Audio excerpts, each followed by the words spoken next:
boils swell from the earth, foul raging flame.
Hey guys, just wanted to go over my build that I've been playing, Cyclone Slayer, with a little twist on it. We're using the Screams of the Desiccated new unique build. This one's giving us permanent acceleration shrine while we are not affected by any flasks. So what does acceleration shrine do? The main thing we're looking at is it gives us 50% increased action speed. So that's like a more multiplier on your attack speed, cast speed, and movement speed. It also gives us some proj speed, but we're not using that in this build.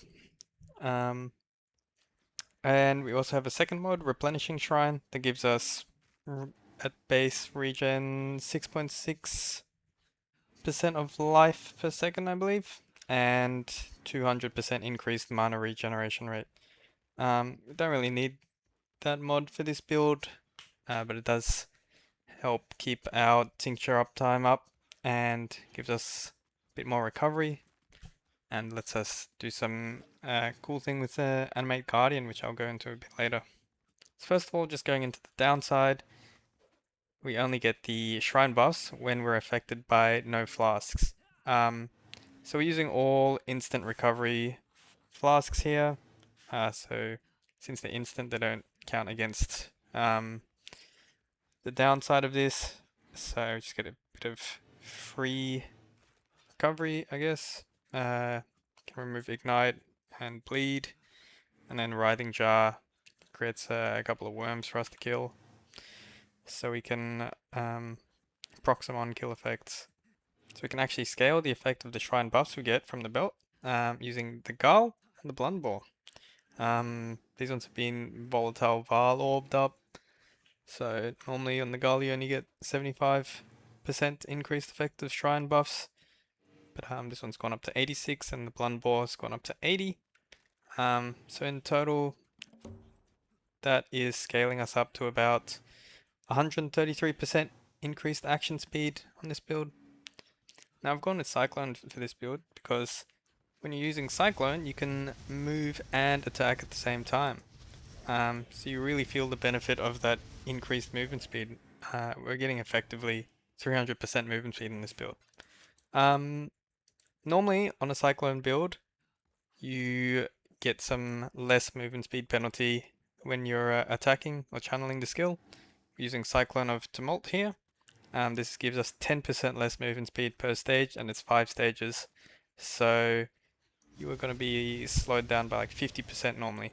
So most people run the Stampede or Replica Stampede boots. This just sets your movement speed to 150% normally. So the less movement speed modifier doesn't really affect it. The problem with that is that you don't get any benefits from like a Quicksilver Flask or Onslaught, anything like that. But with this belt we can't use Quicksilver Flask anyways, so that just makes the Stampede even better option in this case. And also this league with the Volatile Val Orbs, you can crop the movement speed modifier up to, I think it's like 183, so I've got a 174% movement speed here, so yeah, our base movement speed is just straight up plus 74%, and then it gets scaled up by the action speed modifier. So yeah, that just lets us Cyclone around at basically 300% movement speed all the time. One thing I wanted to go over is the Animate Guardian setup I'm using. So running Animate Guardian here with Meat Shield, Empower, Maim, and Companionship. So yeah, most people run Animate Guardian just to give it some like buffing items and stuff. And that's what I've been doing here, using the classic Kingmaker axe, which gives us 50% critical strike multiplier, culling strike. It's got a Leer Cast on the helmet for 50% increased damage, and it's just got Intimidate on hit gloves. So it intimidates the enemies when he whacks them a bunch of times. And yeah, the rest of his gear is just for res and life. And the chest is a Gruthkul's Pelt for the percentage of life regen. The problem is, even with a bunch of supports on him, in juiced content the AG can die quite frequently actually. But this league introduced the new support gem Transfusion. So what this does is when you spend life on supported skills, a nearby minion gains a soul when you spend a certain amount of life. And what souls do is each stack grants you 5% increased attack speed, cast speed, and character size. And monsters and minions also gain 2% less damage taken per soul. So at max stacks, our Animate Guardian's going to be getting 90% less damage taken. So the way we are proccing this is with automation and corrupting fever and blood rage as well. Linked to transfusion, and this will just proc over and over again, and it will give our Animate Guardian souls. I've kept the corrupting fever kind of low level, just because yeah, it chunks like 250 of your health every time it procs, and this procs every 1 second. But yeah, you ramp up after about like 40 seconds up to full souls, and your Animate Guardian basically becomes unkillable with 90% less damage taken. The only problem is that, yeah, as you're taking a bunch of damage over time, you kind of want the regen from replenishing Shrine to keep your HP pool topped up. Otherwise, you'd have to look into some other methods of regen, or you just drop the transfusion setup entirely. And so we're playing Slayer for this build. The main reason for that is to make use of the impact node, which gives us melee strike range and AoE. So that gives us like huge AoE on our Cyclone. Also gives us some accuracy, and then of course for defenses get overleech and just a bit more generic damage, 20% more against unique enemies and can't be reflected. And we're also using the Nameless Bloodline for +1 ring slot.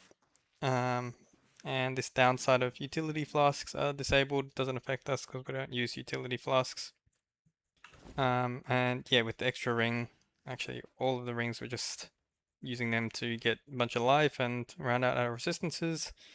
And we can put minus mana cost on all 3 rings, so our Cyclone has 0 mana cost, just costs a little bit of life. And we get a bit of crit multi on 2 of them. Another thing we're using is this Timeless Jewel here, which gives us Supreme Ostentation. So we ignore attribute requirements. We need this because Blunderbore has the line where it has increased strength requirement. So this requires 758 strength. Unless you're strength stacking, it's really hard to get that much strength. So yeah, basically have to run Supreme Ostentation to wear this chest. This means we don't gain any bonuses from attributes. So we have like basically no attributes here. I've pretty much tattooed my whole tree. Yeah, this jewel here, Foulborn, Red Nightmare, gaining Chaos Res per endurance charge. We can get 6 endurance charges, which helps with our defense, so that's a bunch of extra Chaos Res. And the main line that we're using this for is passives granting Fire Res in radius also grant chance to block attack damage at 50% of the value. So it's hitting these 5 nodes here, which are just strength nodes that I've tattooed with Fire Res. So we're getting 15% block chance from this jewel. And we get a bunch of free Fire Res, I guess. So a little Chaos Res tattoo there.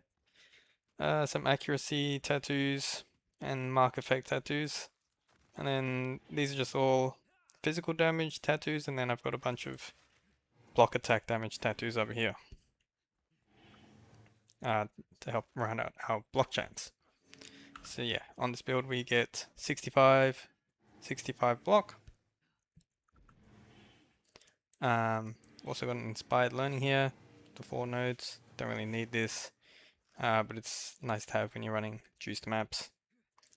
And the final other thing in the build is Impossible Escape. So this allows passives in the radius of a keystone to be allocated without being connected to your tree.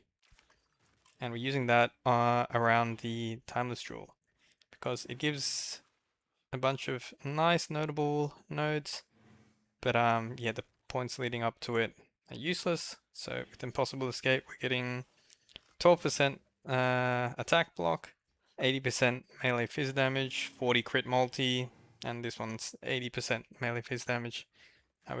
We get that one anyways though.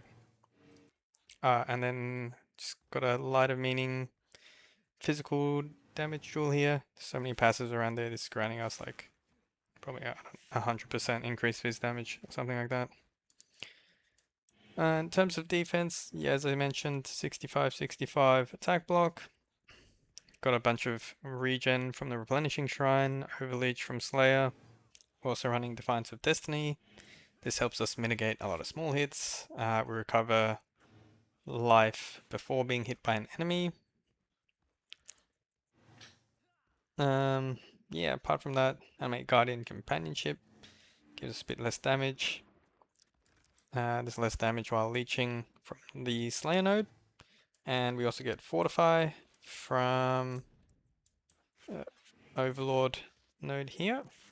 We don't have a cast when damage taken set up because I ran out of sockets, but you can probably fit it in if you imbue Frostblink with like Life Tap or Assassin's Mark with Life Tap. That frees up one socket slot. Probably get rid of War Banner. And then you could fit in cast when damage taken, Molten Shell or Immortal Call. Talking about War Banner, I just have this in for a bit of a DPS boost on tanky mobs in maps. On bossing you don't really stack it up that much, but it's still like 8% more damage if you have 10 stacks, so it's not too bad. In terms of damage, just choose here staff is like a 1200 Fizz DPS staff. We're also scaling Impale, just a bunch of Impale nodes, Impale as Watcher's Eye, and Pride is giving us a lot of increased damage. Also got a Endurance Charge on Melee Stun Imbue, that's giving us 4% more damage per Endurance Charge, so with 6 Endurance Charges that's 24% more damage. Tincture here, this is giving us like 35% more damage with crit and attack speed. And then yeah, for clear, running the new Void Shockwave support. This is pretty nice. It doesn't compare to Explodes, but it definitely helps around out clear. It's just in really juiced breaches. Yeah, you're gonna feel like the clear's not quite enough. Alright, thanks for watching. Catch you guys next time.